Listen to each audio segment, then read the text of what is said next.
Hey there, folks. Welcome to Spectrum Pulse. We talk about music, movies, art, and culture. And this is a bit of an odd episode, kind of a lot of records that probably didn't really hit as strongly in the mainstream, as it were, but given the next month and a half, 2 months that we have coming up, might as well take what we can get. So, alright, let's get on the pulse. So before we go any further, if you'd like to like and subscribe, I would be extremely grateful. These sort of compilation episodes never do as well as they should. I say that every single time, but hey, you want to hope that it gets a little bit of traction somewhere. Surely some of you have not heard all of these albums. But now onto the matter at hand. We got 8 projects on the docket. Let's start off with, from Jason Eady, Mississippi. So normally reviewing Jason Eady's very spare, very subtle country music can be kind of a challenge, especially album over album where you're talking about the slightest of small differences that the majority of folks will not notice. That is not the case with Mississippi, which is easily Jason Eady's biggest genre shift in his career. It's a straight-up country blues album, with more electric guitar, sharper percussion, firmer bass lines, organ, soulful backing vocals from his wife Courtney Patton, and even a trumpet. It's deeply indebted to classic early blues and gospel music from the Deep South that developed really alongside the traditionalist country music where Jason Eady normally works. Now granted, once I got past the initial surprise, it does kind of make sense. Jason Eady is from Mississippi originally, even though he now hails from Texas. He probably grew up around a lot of this sound, and you can tell he's going to treat this stylistic shift with the veteran focus and the spare refinement that makes his indie country music so goddamn potent. And the natural, organic warmth in a lot of his mixes gives his greater focus on groove this time a remarkable amount of low-end swagger. But where I have the biggest question was around Jason Eady as a singer. He doesn't sound uncomfortable in this sound. I mean, there's always been that trace of deeper foundation across his catalog, which has helped so many of his cuts feel so weighty, but his low-key, subtle restraint as a vocalist, it doesn't exactly map onto a blues texture, or fit quite as well when he tries for something with a little bit more funk, like Whistle, or an R&B, like Meantime. That being said, it helps that the writing is once again really strong, with a fair few songs just focusing on Jason Eady stepping out of his comfort zone into a bluesier sound, where he knows it's always been with him in some way, but it still feels a little like uncharted territory, both externally and internally. But alongside the textured and pretty funny Once Upon a Time in New Orleans, he also brings his knack for moral ambiguity to bear, and it fits really well in this subgenre. From the ode to self-destruction and Burn It Down, to the post-breakup jabs of Getting Even, to by far one of the darkest songs he has ever cut on Mile Over 45, where a working man is tempted to take matters into his own hands, ruined by years in the sawmill,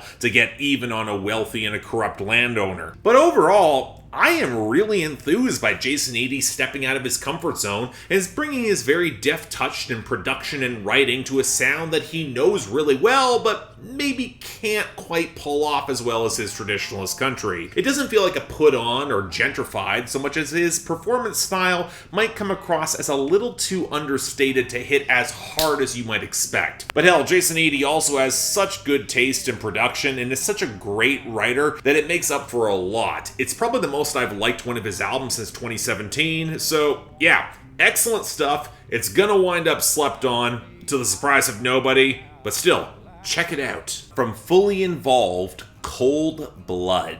So last time I covered Mark Berman's rock band project Fully Involved was his EP from back in 2018, which I mostly liked for a pretty sharp lyrical and thematic progression exploring chronic illness, and it packed a pretty decent punch, wearing its throwback rock influences pretty starkly, but relatively well executed. Now this is his first proper full length since 2017, and you can tell he's upgraded his setup and his sound significantly. Still indebted to the more jagged sides of 80s and 90s garage and college rock, but now with a healthy infusion of vintage SoCal surf rock, the Cars-esque power pop, winsome singer-songwriter material, even ska. And let me say this right now, the production and mixing on this album is ridiculously good, and cranking up the big Weezer-esque melodies to 11, and at more than a few points giving some Rick Ocasek vibes in the impeccably clean but still sinewy, groove-driven snarl. It's almost so good that it kind of reveals that Mark Berman's vocals can be a bit shaky. He's not always positioned to have the most power in these mixes, and while there is some alternative charm, and it can function well thematically, I mean, at least for me, it got a bit distracting when he slipped off key, or a turn of phrase didn't feel as sharp as it could to match all the melodic construction. That being said, the reason it actually can work thematically is because I think the writing is quite strong in its exploration of neurodivergence, not just in all the moments of hyper-earnestness balanced out with some near-crippling anxiety and a lot of self-consciousness in how one is perceived by the larger world, but also in how the world often engages with some of that awkward humanity, often appreciating way more what can be delivered to them from those complicated people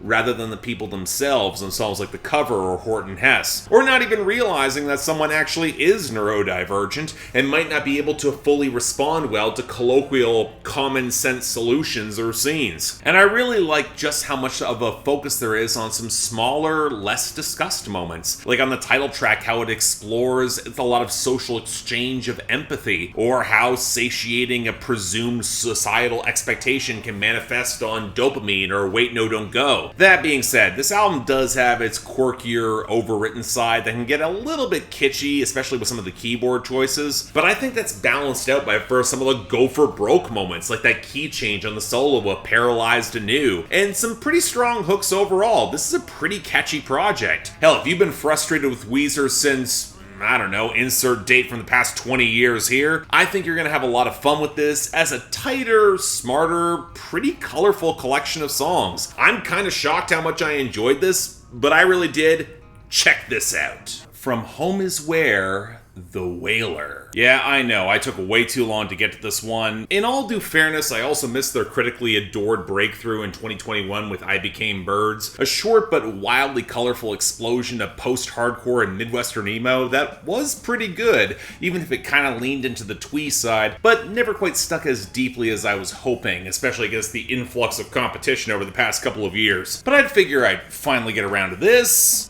And okay, I feel like I have to start with a thematic conceit of this album, because if I don't, to a certain demographic, it's going to overshadow the entire album, and that is, what if the world just kept going on, aging as usual, but it was 9/11 every single day, so the societal weight of that event just piles up over and over again. Now, I would argue it's being used more as metaphor than anything, mostly because the band's younger, 9/11 kind of feels more like half-formed hazy memory or even meme than the hard reality of that event. The tone of the sound can feel kind of wonky. There's a bit of dissociative detachment balanced out against the very real struggle of continuing to trudge forth underneath the weight of that trauma, and that serves as a pretty biting critique of American resiliency. We should not be getting used to things continuing to get worse. But you know what? Credit to Brandon McDonald's writing. There is this intensely tactile, graphic tangibility to her words, where the blur of trans subtext and howling rage at God has this rawness and swell in the mix of him working with Jack Shirley,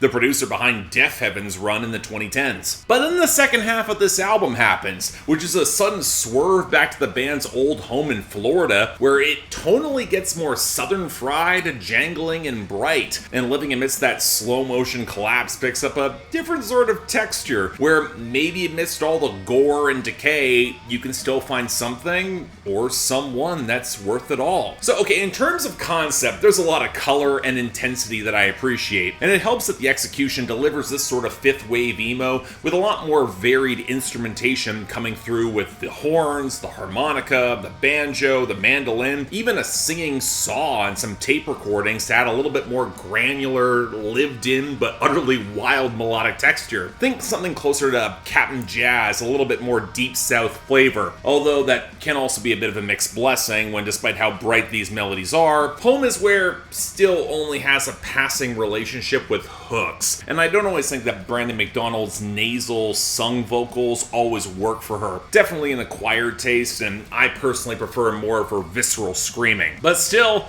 I'm inclined to call this one of the more uniquely potent emo albums you're going to hear this year. And if it's not great, it's really damn close. Be sure to check this out. I think it's special. From Grupo Frontera, El Comienzo. You know, even if it is a slow week, I was genuinely curious to dig into this debut from this regional Mexican act, especially as there's no guarantee that they're going to get an album bomb without the industry push that Peso Pluma received. And I've actually liked Grupo Frontera a bit more anyways. Their tones and grooves tend to be a little bit more fluid, reliant on the accordion. I like their singers more, and the Bad Bunny cosign led to a pretty good song in 1%. Ergo, with this full-length debut clocking just over a half hour, well, okay, I feel obliged to mention I still have limitations with this subgenre. Beyond the language barrier, the production's more built for the communal live performance, and the mixing can feel kind of awkward or slapdash. There is less focus on melodic hooks, and between all the brittle acoustics and the post-breakup melodrama, it can kind of start running together a bit, especially as Grupo Frontera feel like a slightly more traditional-leaning act than, say, Peso Pluma, who's proven willing to make bigger swings. And unsurprisingly, the guest features can be very hit or miss, with Bad Bunny and Karen Leon probably doing the best to mesh with Grupo Frontera's more stately, dramatic vibe, and Junior H and Yaritza Su Esencia kind of in the bottom tier. Kind of in a shame with the latter case, because the brighter, chiming, if a bit dated keyboards, they were certainly an interesting diversion, even if the vocal mixing on that song is rough. But when Grupo Frontera dabble in Latin country on Cuidala, it's both really well arranged with all the pedal steel. It's also probably the most mature song they've ever written. It's a big highlight for me. Coupled with some surprisingly developed bass lines and a better sense of groove, and the album ends pretty strong. Alright, look, I've come to realize over the past several months of covering this subgenre, it's not really my thing, but I can also recognize a sound that does more of what I like, and I'd say this is it. It's a debut with some promise. I think Grupo Frontera really delivered. If you're curious, it's worth a listen. Check this out. From Emotional Oranges, still emo. I guess I shouldn't be that surprised that Emotional Oranges dropped another project so quickly after concluding their The Juice trilogy, another tight 8 songs full of balanced, well-produced, organic R&B, and similar to the Juice Box and bringing in a suite of guest stars for half the songs here. And okay, look, the floor of Emotional Oranges' sound is so high in terms of liquid, well-balanced grooves, pretty sharp melodic construction, and the interplay between the lead singers that it's hard for me to dislike it. Although the drums sounded more stiff and canned than I liked on Justified, the melody didn't quite click there either. But we're also 5 projects in, and I'm not sure there's been as much growth in that formula as you could really hope for since the 2 albums in 2019, especially when Emotional Oranges are at their best when digging into the more complicated relationship drama and angst and making a lot of use of their internal chemistry. And quite frankly, I still think there's more room to flesh out those scenes with a little bit more detail, or build a more robust thematic arc or story on the project. Now, to their credit, they're still experimenting sonically to somewhat mixed results. Takei Maidsa joining on the flex of Be Somebody, it was kind of fun, but she also kind of overpowers the song, as does Zoo's sharper, dance-leaning synths on Not Like This. It works a little bit better on the Sex Jam Olympics with Ayana, or the angsty wallow of Not Worthy, trending more towards Afrobeat with Nonso Amadi. But as a whole, you know, I think Emotional Oranges have the fundamentals so rock solid that they can probably afford to take some bigger swings. This feels like it's slipping into a comfort zone and a reassurance to their die-hard fans that they are still capable after concluding The Juice. That's not a bad thing. I still really enjoyed this, and Emotional Oranges deserve to be way bigger than they actually are, but like with The Juice Box, it can occasionally feel like they're sliding away from some of their greatest strengths, and it didn't quite wow me in the same way. It's still probably on the cusp of greatness, it's incredibly easy for me to like, but I'm looking for that next project that I can really love again. All I'm saying. From that Mexican OT, Lonestar Luchador. So yeah, I'm covering this because of Johnny Dang that hit the Hot 100, and I was legit curious to see if that Texas rap revival scene had real juice, so I went back to check out that Mexican OT's mixtape from last year, and I really liked it. That Mexican OT reminds me a lot of early DaBaby, a gruff but somewhat goofy and over-the-top presence that can be funny without overselling it, but with a lot more slick double-time flows and a lot more Texas swagger. Deeply indebted to the Ghetto Boys, Scarface, and specifically the mid-2000s Texas rap scene. Maybe a little Busta Rhymes there as well. Now, this is his full-length debut. The 18 tracks is kind of deceptive. There are 5 skits on the album that add flavor, but the humor's pretty eye-rolling, and all the songs go by pretty quick. And cause it is a pretty wild listen. And by that I mean it's wildly uneven, as you can tell that Mexican OT is pulling from a grab bag of ideas and colorful experimentation, and it doesn't always coalesce, especially when he slides into melodies that are rooted more in Latin blues and rap rock that are swerves unlike the majority of what you'll hear this year. I don't know if they work per se, but they sure as hell sound unique. Now on that note, the writing can feel both very familiar in its gangsta hedonism and the gunplay, rough sex, and drug abuse, but also full of a lot of whiplash tonal changes between more slick Texas cool, an unstable and very personal darkness reminiscent of early Scarface, and some very broad, borderline cartoonish moments that kind of remind me of Eminem at his silliness, for better or for worse. But that also kind of makes sense. The Lonestar Luchador framing goes beyond the skits for an exaggerated outlaw persona, the tragicomic wrestling heel that you like as much as you root against him. I just wish that we got a few more personal moments to add a bit more dimension to this guy. And while we are here, there are more than a few iffy bars, especially around sex, or there are the points where that Mexican OT will slide off beat and show that there is some work to do in tightening up things, especially in this flow. What I can say is that the production's often really good, especially with the guitar lines. A couple guest verses don't quite blend well vocally, but that's a minor quibble, especially on beats spanning trap to some throwback Texas rap, with a lot of well-balanced and well-mastered southern swagger that sounds a lot more expensive than it probably was. But overall, yes, I know, it's goofy, it's probably for the best it doesn't take itself that seriously, and there's gonna be growing pains, but for a full-length debut, it shows a ton of promise and potential, and the best songs here have so much personality and charisma that I can overlook some smaller issues, especially when the album ends really well. Good stuff, give this guy a shot.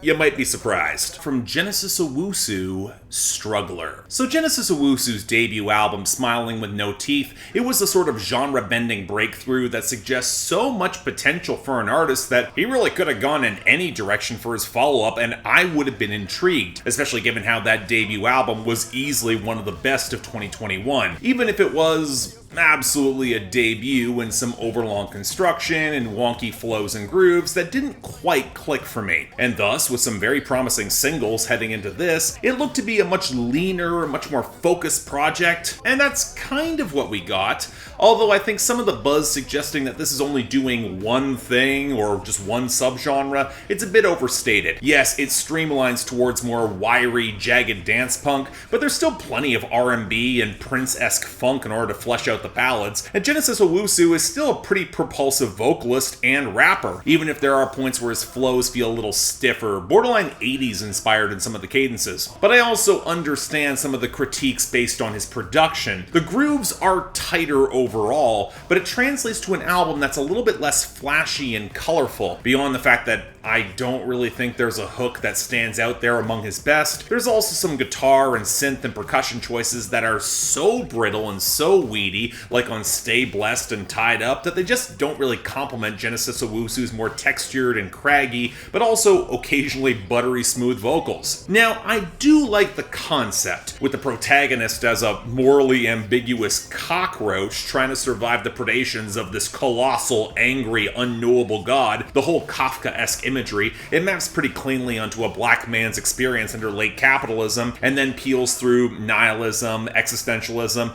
and lands ultimately at absurdism, where it's not quite a happy ending, but one that works for him in that moment. It's actually pretty philosophically loaded and kind of high concept, and I'm normally a sucker for that sort of journey, especially with all of the references to Waiting for Godot, but I also can't help but shake the feeling that there is this deeper emotive connection that's just not translating as well here compared to some of the more visceral symbolism that came on Smiling with No Teeth. I mean, some points feel a little bit off, obvious, the metaphors are a little loose and not fully realized in some of the lyrical detail, which could afford to embrace a little bit more of the psychological nightmare fuel of this scenario, where the streamlining of the themes and the sound means that some of the wilder flair has been lost along the way. Overall, though, it's a little bit odd, because on many levels I would consider this an improvement in terms of tightening and focusing his material, making a sharper album overall, but I'm not sure Genesis Owusu sees enough of the benefits of this outside of isolated cuts like Freak Boy or Balthazar, or especially the opener, Leaving the Light, which unfortunately Runs Away is probably the best song here, giving the album the feeling of peaking very early. And while Genesis Owusu albums tend to grow on me more than I ever expect, I'm just not sure this matches the debut or hits greatness in the same way. Even if I will say it's absolutely worth hearing, just temper your expectations. From Hozier, Unreal, Unearth. Look, I've been a big Hozier fan for a while. I still hold his self-titled debut swampy blend of romantic folk and soul with some sleazy, swaggering blues rock. It's one of the best albums of the 2010s. But Wasteland Baby in 2019 felt like a series of missteps across the board in production and songwriting. I'm now comfortable calling it a sophomore slump. A push for a more optimistic and accessible sound that only worked in patches for me. Now, thankfully, Marcus Drobs is nowhere near the production on this new album, but Rob Kerwan was gone too, and with so many more new producers in the kitchen, even despite the surprising amount of critical acclaim, I was really worried about this album, and not without good reason, because once again I am torn on this. Let me start with the obvious positives. Hozier himself is one of the most potent singers and performers in this scene, with a hugely expressive vocal range, and even if he doesn't go into his lower register as often as I would prefer, there's so much warmth and charm that it's hard not to get pulled in. I even started liking his falsetto eventually. And while the mixing and mastering can still feel kind of uneven from track to track, and I'm not remotely convinced that Hozier is loose enough to pull off some of the dabbling towards more dance-ready funk and soul grooves, you can tell that the label threw a much larger budget to help Hozier bring in more robust orchestration while still being anchored in more traditional Irish folk structures. The strings and percussion, they sound massive. There are those backing choirs. He's actually bringing in more synths and they don't sound half bad. And given that the album runs over an hour as his longest to date, it would not be out of place to call this project cinematic,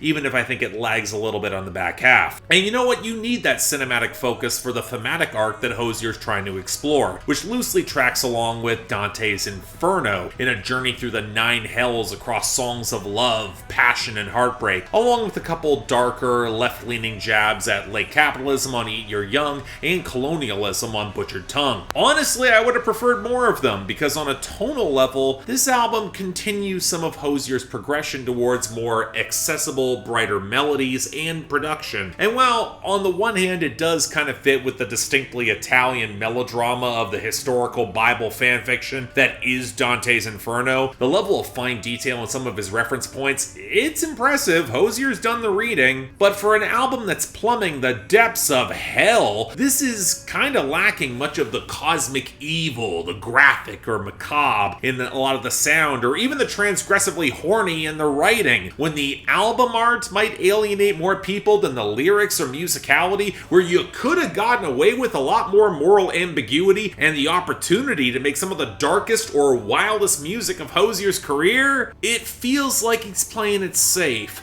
especially given how grimy and dark Hozier got on his debut. And you know what? I think he could have gotten away with it too. I don't think his largely female or Tumblr fanbase would have complained if this project got more sexually charged or twisted. And that kind of gave me the impression that, like along with Wasteland Baby, the label might be pushing the wrong direction, to play it a little safer both sonically and lyrically. Yes, it is bigger, but I feel like a major opportunity was missed here, especially with this thematic arc. Now, to be fair, it is better than Wasteland Baby. It's more tuneful full, the sound is more fleshed out, and I do applaud Hozier's thoughtful ambition and his modest success with this, even if I'm not sure there's an out-of-the-park standout like a couple songs on his first 2 albums, although I will say that Francesca, First Light, and Damage Gets Done with Brandi Carlile, they are close, they're great songs, but this has the feel of a project where it is set up to be so glorious, it could have been a masterpiece, and there is enough detail to keep me digging, but I'm not finding as much treasure